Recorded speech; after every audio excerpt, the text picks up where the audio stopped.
Hi everyone, welcome back to food hashtag life. आज का ये वीडियो एक बहुत ही इंटरेस्टिंग टॉपिक पर होने वाला है।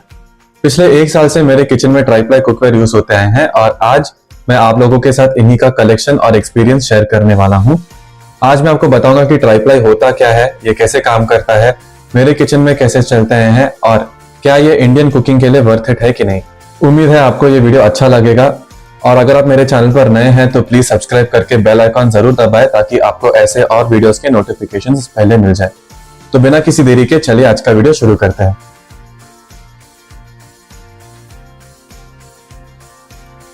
मार्केट में 3 तरीके के स्टेनलेस स्टील कुकवेयर मिलते हैं। सबसे पहला होता है सिंगल प्लाई, जिसमें कि पूरा बर्तन जो है एक ही सिंगल लेयर का होता है। दूसरा है सैंडविच बॉटम कुकवेयर, जो कि बना होता है सिंगल प्लाई का ही, पर बेस में होते हैं 3 लेयर्स, स्टील, एल्यूमिनियम और स्टील का। और तीसरा होता है ट्राईप्लाई। ट्राईप्लाई में पूरा बर्तन जो होता है वो 3 लेयर्स का होता है। बाकी दोनों टाइप्स के कंपैरिजन में थोड़ा मजबूत और भारी भी होता है। सबसे पहला लेयर है एक 304 ग्रेड स्टेनलेस स्टील का, जो कि फूड सेफ मटेरियल होता है। मिडिल लेयर है एक एल्यूमिनियम कोर, जो कि हीट को इवनली डिस्ट्रीब्यूट करने में और खाने को जलने से बचाता है। और तीसरा लेयर है एक 403 ग्रेड मैग्नेटिक स्टेनलेस स्टील, जो कि इंडक्शन कंपैटिबल होता है। जितने भी ट्राईप्लाई कुकवेयर आपको मिलेंगे मार्केट में, ये सारे इंडक्शन कंपैटिबल होंगे अगर इसमें एक फ्लैट बॉटम दिया हुआ हो तो। कुछ ट्राईप्लाई कुकवेयर में राउंड बॉटम भी देखने मिलेगा, जो कि इंडक्शन पर नहीं चलेगा। पर सारे के सारे जो ट्राईप्लाई कुकवेयर है वो 100% डिशवॉशर सेफ भी है, यानी कि आप इन्हें डिशवॉशर में आराम से धो सकते हैं।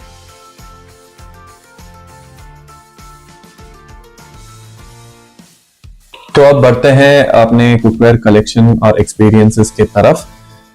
मैं शुरुआत कर रहा हूं मेरे ट्राईप्लाई के सबसे लेटेस्ट एडिशन के साथ, जो कि है ये बर्जनर एसेंशियल्स का 4 पीस सेट। अब सोचेंगे कि ये 4 पीसेस कैसे होगा, क्योंकि यहाँ पर तो सिर्फ 3 ही चीजें दिख रही है। तो इसमें लिड को इंक्लूड करके इन्होंने इसे 4 पीस सेट बुलाया है, बट अदरवाइज ये सिर्फ एक 3 पीस सेट है। एक सॉस पैन, एक कढ़ाई और एक फ्राई पैन का। मैंने इस सेट का अनबॉक्सिंग आप लोगों के साथ YouTube शॉर्ट्स पर शेयर किया हुआ था और इसे मैंने ऑनेस्टली उतना ज्यादा यूज नहीं किया है अभी, but I can tell you जितना भी यूज किया है काफी अच्छा चल रहा है। यह है इसका 14 सेंटीमीटर डायमीटर का सॉस पैन, जो कि आप चाय बनाने के लिए, दूध उबालने के लिए, अंडे उबालने के लिए और ऐसे छोटे मोटे चीजों के लिए यूज कर सकते हो। इसके अंदर आप देखेंगे तो यहाँ पे मैट फिनिशिंग दी हुई है, जो इसका 304 ग्रेड वाला जो लेयर है, इसमें एक मैट फिनिशिंग दी हुई है, पर यह स्टेनलेस स्टील ही है। ज्यादातर एल्यूमिनियम कुकवेयर में इस तरीके की फिनिशिंग या इस तरीके का आपको कलर देखने को मिलेगा, बट ये स्टेनलेस स्टील ही है, प्योर स्टील ही है ये ट्राईप्लाई का। और यहाँ पर आप देख सकते हो बर्जनर की ब्रांडिंग दी हुई है और नीचे के तरफ आपको एक फ्लैट इंडक्शन सेफ बॉटम देखने को मिलेगा। इसी सेट का ये है एक कढ़ाई, ये 22 सेंटीमीटर डायमीटर का कढ़ाई है, जिसके साथ आपको ये लिड एक देखने को मिलेगा। आपने ऑलरेडी इस कढ़ाई को मेरे अमृतसरी पनीर भुर्जी वाले वीडियो में देखा होगा। इसको हम लोग ने थोड़ा ज्यादा यूज किया है, तो आप अंदर व्हाइट स्पॉट्स भी देख सकते हो पानी के। इसमें आप करीज बना सकते हो, आप इसमें डीप फ्राइंग कर सकते हो। आपको अगर ज्यादा क्वांटिटी में कुछ बॉईल करना है तो आप इसमें भी बॉइलिंग कर सकते हो। काफी मजबूत है, काफी स्टर्डी है। और तीसरा है ये फ्राई पैन। तो ये 22 सेंटीमीटर का फ्राई पैन है। आप देख सकते हो कि ये उतना ज्यादा यूज नहीं हुआ है, शायद 1-2 बार यूज किया है हमने इसे खाली। एंड ये जो लिड आपने देखा है ये दोनों के साथ चल जाता है, तो इन्होंने एक कॉमन लिड दिया है इन दोनों के लिए। मैंने क्योंकि इन्हें ज्यादा यूज नहीं किया तो मैं आपको एक प्रॉपर रिव्यू अभी नहीं दे सकता हूँ। जब और ज्यादा यूज होगा तो मैं एक डिटेल्ड रिव्यू इन कुकवेयर पर बनाऊंगा। अगला है ये प्रेस्टीज का tri-ply pan from the hexa magic series. इस पैन के साथ एक ग्लास लिड मिलता है। ये एक 24 सेंटीमीटर का फ्राई पैन है और इसमें एक यूनिक डिजाइन दिया हुआ है, जिसे कि हेक्सा मैजिक इन्होंने नाम दिया है। ये बेसिकली एक हनीकॉम्ब स्टाइल पैन होता है, जो कि ट्राईप्लाई में एक और वैरायटी देखने को मिलती है। जो आपने पहले फ्राई पैन देखा था वो एक नॉर्मल प्लेन ट्राईप्लाई था और ये एक कोटिंग वाला ट्राईप्लाई है। तो ये बेसिकली एक नॉनस्टिक कोटिंग होता है, PFOA फ्री नॉनस्टिक का कोटिंग है ये, जो कि आजकल मोस्ट नॉनस्टिक कुकवेयर में देखने को मिलेगा। और इसके ऊपर जो आप हनीकॉम्ब डिजाइन देख रहे हैं, ये एक स्टील का मेश है जो कि कोटिंग के ऊपर दिया हुआ है। ये जो हनीकॉम्ब मेश है ये एक रेज्ड मेश है, ताकि जो नीचे का नॉनस्टिक कोटिंग है वो खराब ना हो। ज्यादातर नॉर्मल जो नॉनस्टिक के बर्तन होते हैं एल्यूमिनियम नॉनस्टिक वाले, उनमें ऐसी कुछ दी नहीं होती, जिसके वजह से कोटिंग स्क्रैप होने का चांसेस रहता है। इस हनीकॉम्ब टेक्सचर की वजह से जो है नॉनस्टिक कोटिंग स्क्रैप ऑफ नहीं होता। पर स्टील होने की वजह से कभी कभी खाना इसमें चिपक जाता है। मैंने एक बार इसमें आलू टिक्की ट्राई किया था, जो इस पे जो मेश है इस पे चिपक गया था, तेल इसमें थोड़ा तेल ज्यादा डाला था। वही जब मैंने नॉनस्टिक पैन में बना था तो सही से बन गया था। और अगेन इसका जो बेस है ये भी इंडक्शन फ्रेंडली है। हम लोग ने इसे लगातार यूज किया है पिछले 9 महीनों से, तो ये हीट की वजह से जो है यहाँ पे आप देख सकते हैं थोड़ा बर्न मार्क्स है, और छोटे मोटे बर्न मार्क्स आपको हर जगह देखने को मिलेंगे, which is a tendency of steel cookware. But otherwise आप देखेंगे तो ये इतना भी खराब नहीं लग रहा है, एकदम नए जैसा ही है। एंड इस कोटिंग के इस हनीकॉम्ब टेक्सचर की वजह से नॉन स्टिक कोटिंग कभी खराब नहीं हुआ, which is a very good thing. इसका लिड भी जो है काफी अच्छे क्वालिटी का है, ग्लास लिड जो है। एंड यहाँ पे क्रोम फिनिश का नॉब दिया है। नॉर्मली प्लास्टिक नॉब होता है, तो यहाँ पे क्रोम फिनिश का नॉब दिया है अपने यहाँ पे प्रेस्टीज ब्रांडिंग के साथ। अब तक मैंने जितने भी नॉनस्टिक्स यूज किए उसमें से प्लास्टिक का नॉब दिया हुआ रहता है, तो ये मुझे थोड़ा अच्छा लगा, प्रीमियम लगा। अब बढ़ते हैं मेरे कलेक्शन के सबसे पुराने पीस के तरफ, जो कि है ये एंड्योरा का ट्राइप्लाई हनीकॉम्ब रोटी तवा।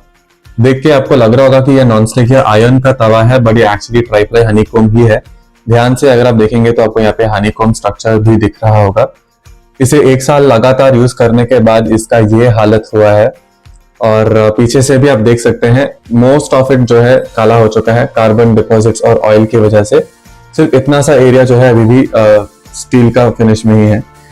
ज्यादातर हम लोग जब रोटी बनाते हैं तो ऑब्वियसली रोटी डोसा जैसी चीजों के लिए हम लोग तवे को हाई हीट पर लगा के करते हैं, वरना रोटी या डोसा सही से बनते नहीं है।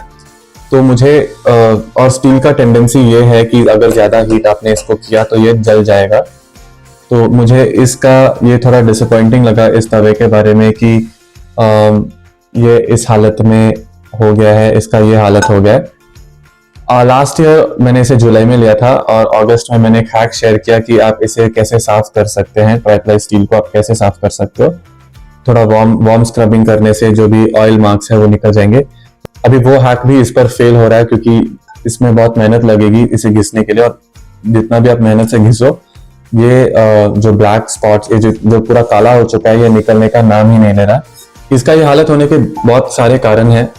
पहला कि ड्राई हीटिंग, जैसे मैंने आपको बोला कि ड्राई हीटिंग, और हम लोग उसमें तेल भी यूज करते हैं, और कार्बन डिपॉजिट्स हो गए। हीट ज्यादा गर्म होने की वजह से over a period of time carbon buildup बहुत हुआ है इस पे, और फूड रेसिड्यूज भी जो है चिपक के पूरे काले हो जाते हैं। जैसे हम लोग आटा वगैरह लगाते हैं तो रोटी वगैरह बनाते वक्त आटा, सूखा आटा और तेल यहाँ पे चले जाता है, और उसके जितने भी डिपॉजिट्स है वो काले पड़ जाते हैं। एंड स्टोव के बर्नर्स के वजह से भी बर्तन ऐसे हो जाते हैं। अगर आपके स्टोव के बर्नर्स गंदे या खराब है तो भी आपके बर्तन ऐसे दिखने लगेंगे। एंड एक और चीज ये है कि वो वाला हैक अगर आप रेगुलरली हफ्ते में एक बार या फिर हर यूज के बाद ट्राई करेंगे तो शायद आपका तवा इतना खराब ना दिखे जितना कि मेरा ये तवा दिख रहा है। मुझे नहीं पता कि ये सिर्फ इसी ब्रांड का है या फिर बाकी ब्रांड्स के रोटी तवास का भी यही हालत होता है।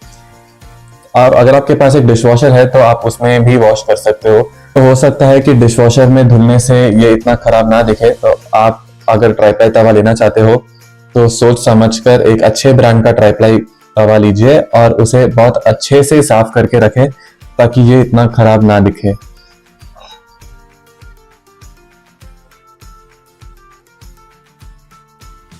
तो अब बढ़ते हैं मेरे फाइनल वर्डिक्ट के ऊपर कि क्या ट्राइप्लाई कुकवेयर इंडियन किचन्स के लिए वर्थ इट है कि नहीं। तो मैं आपको यही बोलूंगा कि ये डेफिनेटली इंडियन किचन्स के लिए वर्थ इट है। अगर आप नए कुकवेयर ले रहे हैं स्टील में तो मैं आपको ट्राइप्लाई ही सजेस्ट करूंगा over single ply and sandwich bottom. Single ply आप ले सकते हैं छोटे मोटे टास्क के लिए, जैसे कि दूध उबालने या पानी गर्म करने के लिए। तो अगर आप कोई सूखी सब्जी बना रहे हो तो वो उसमें जल जाएगा। और जो सैंडविच बॉटम होता है उसमें सिर्फ बेस थोड़ा भारी होता है, थोड़ा थिक होता है, और साइड्स पतले होते हैं। तो अगर फ्लेम आपका ज्यादा आ रहा है, बर्तन से ज्यादा फ्लेम है और साइड्स अगर गर्म हो गए तो खाना साइड्स में चिपक सकता है, जल सकता है। नीचे से खाना आपका उतना नहीं चिपकेगा क्योंकि नीचे का बेस भारी होता है। और ट्राईप्लाई में क्योंकि पूरा बर्तन 3 लेयर्स का होता है तो इसमें खाना चिपकने या जलने के चांसेस बहुत कम होता है। और अगर आपके पास एक डिशवॉशर है तो definitely triply cookware are worth it, क्योंकि ये काफी अच्छे से धुलेंगे डिशवॉशर में। हालांकि मेरे पास अभी डिशवॉशर नहीं है, बट ये एक ऐसा इन्वेस्टमेंट है कि आगे जाके अगर मेरे किचन में डिशवॉशर आता है तो इन्हें धोने में बहुत ही आसानी होगी।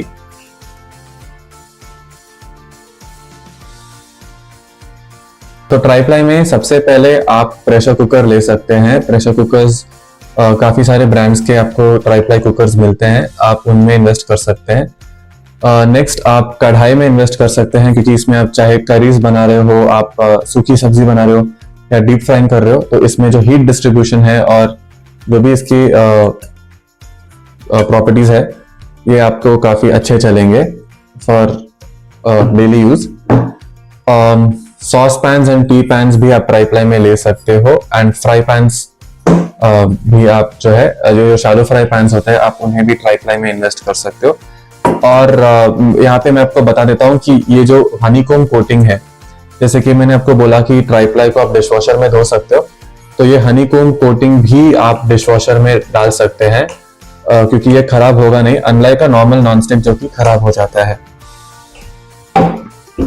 और जो मैं रेकमेंड नहीं करता हूँ, मैं अपने एक्सपीरियंस से कह रहा हूँ कि आप कोशिश करें कि आप ट्राईप्लाई में तवा अवॉइड करें, क्योंकि ये एक ऐसा चीज है जो कि हमारे किचन में रोज यूज होता है और रोज उसे ऐसे स्क्रब करके साफ करना is going to be very cumbersome.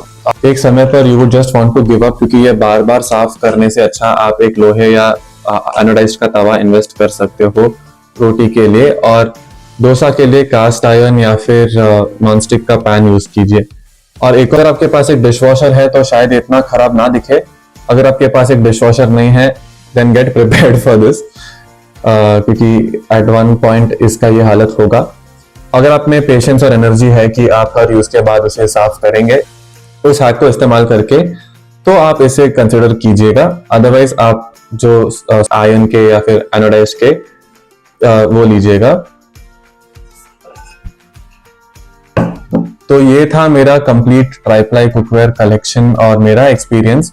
उम्मीद है आपको ये वीडियो अच्छा लगा। अगर आपको अच्छा लगे तो इस वीडियो को लाइक कीजिए, अपने फ्रेंड्स एंड फैमिली के साथ शेयर करें और मेरे चैनल फूड #लाइफ को सब्सक्राइब करना ना भूलें। मैं आपसे ऐसे और वीडियोस के साथ मिलूंगा जल्दी। तब तक के लिए happy cooking from food #life. Bye bye.